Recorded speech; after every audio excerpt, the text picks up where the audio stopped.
Assalamualaikum warahmatullahi wabarakatuh. Greetings to all of us. First of all, let me introduce myself. My name is Riza Azzahra. I'm from Education of Office Administration Study Program 2017, Faculty of Economics, Universitas Negeri Jakarta.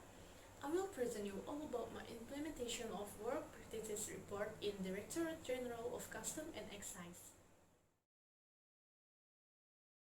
I implement my work practices in the Direktorat Jenderal of Customs and Excise, Jenderal Ahmad Yani Street Bypass, Rawamangun, East Jakarta. I work practices at the Customs Facility Directorate, Subdirectorate of Importation for Export Purpose, and Subdirectorate of Bone Stockpile. I carry out the work practices from 20 of January to 13 of March 2020. My work practices schedule is 5 days a week. I want to talking about the story of Director General of Customs and Excise.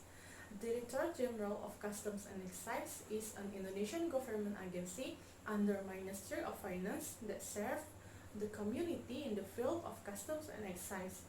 The Director General of Customs and Excise has the duty to organize the formulation and implementation of policies in the field of supervision, law enforcement, service, and optimization of state revenue in the field of customs and excise in accordance with the provisions of legislation.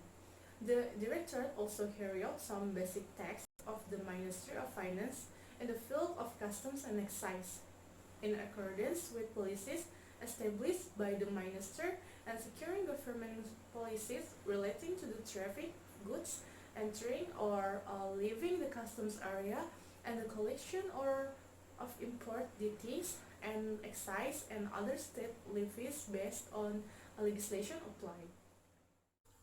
Customs institution after the independence of Indonesia formed on 1st October 1946 with the name of Pejabatan Bea Cukai. At that time, Minister of Young Finance Syafruddin Prawira Negara appointed R.A. Kartajomena as the first head of Pejabatan Bea Cukai. Based on Government Regulation Number 51 year 1948, the term of Pejabatan Bea Cukai changed to the name of Jawatan Bea dan Cukai, which lasts until 1965. After 1965 to present, the name became Direktorat Jenderal of Customs and Excise, or in Bahasa is Direktorat Jenderal Bea dan Cukai. The vision of the Director General of Customs and Excise is to be the world's leading customs and excise institution. This vision reflects the highest ideals of the Director General of Customs and Excise through the determination of challenging and continuously maintain target in the future. Mission is a specific step that must be done in order to achieve the vision.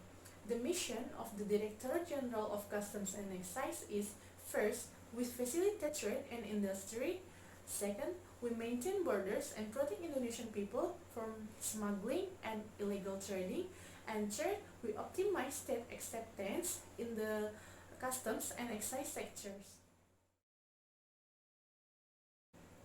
Organizational structure of Directorate General of Customs and Excise is divided into two parts, under Directorate General of Customs and Excise and under the Secretariat of the Directorate General.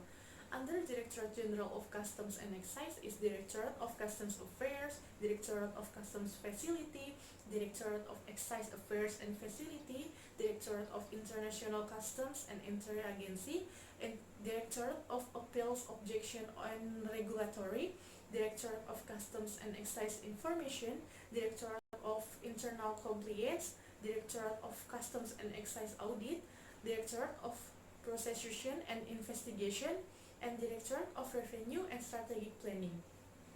And under the Secretariat of the Director General is Department of Organization and Governance, Department of Finance, Department of Personnel Administration, Department of Government-Owned Goods, Department of Personnel Development, and Department of General Affairs.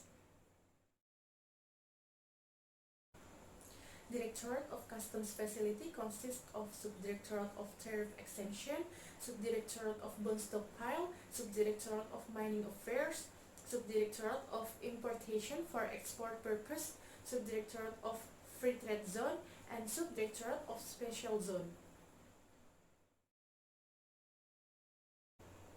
For computer administration field, I create a soft copy of a strategic plan meeting material with Microsoft Word. I record a company's IT inventory category with Microsoft Excel. I recapitulation the result of micro-evaluation report of Subdirectorate of Bond Stockpile into the Microsoft Excel. I create IKU, Indikator Kinerja Utama, or Key Performance Indicators for Executive of Subdirectorate of Importation for Export Purpose with the Microsoft Excel. For archival field, I distribute the draft letter to be signed by the Director of the Customs Facility, and I distribute letter to other division, and I record the archives into Microsoft Excel. For office automation field, I calculate the value of import foreign exchange company getting KIT, kemudahan impor tujuan ekspor facilities from Executive Information System Application or AIS, and I fill out the ABK analysis beban kerja form of Subdirectorate of Bond Stockpile. For office technology field, I duplicate and scan the documents. During work practices, I found some obstacle in my workplace. The first is the archive is not neatly organized. The arrangement of archives in the room is not neatly arranged so that the empty table is used to put the archives, so the archive isn't piled up on the work desk. The second is less functioning of the office facilities provided. I have a problem where the computer that I used from the beginning cannot be used because there is damage. Even though a lot of work is stored on the computer, so I have to bring my personal laptop. The third is unclear work instructions. I have an obstacle that I often had difficulty in completing my work because the work instructions were unclear. So I tried to complete the text according to my understanding and often asked to be explained again. First, for the archive is not neatly organized, setup of archive that are poorly organized because there is no special room for storing archive. Proper archive management is needed to resolve this obstacle. To resolve this obstacle, I give advice to the supervisor to use the filing cabinet so that the archive is placed in the right place. The second is I found obstacle about the computer that I use is damaged. There is damage after checking.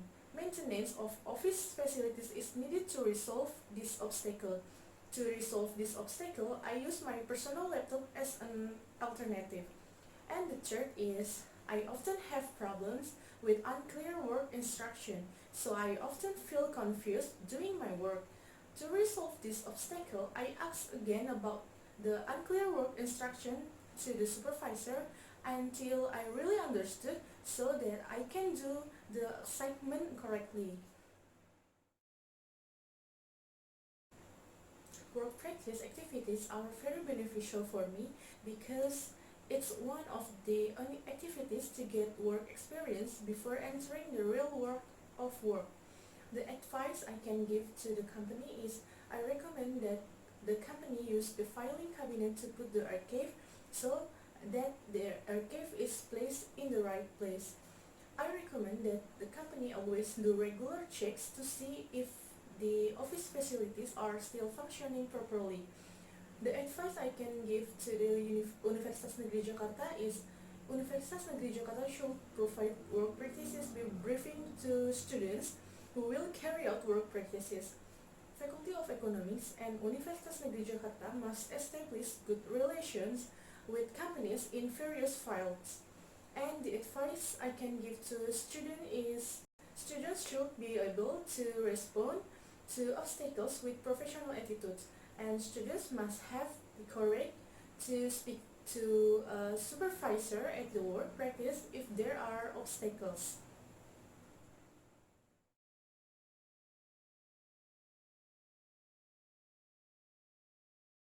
Thank you so much. Wassalamualaikum warahmatullahi wabarakatuh.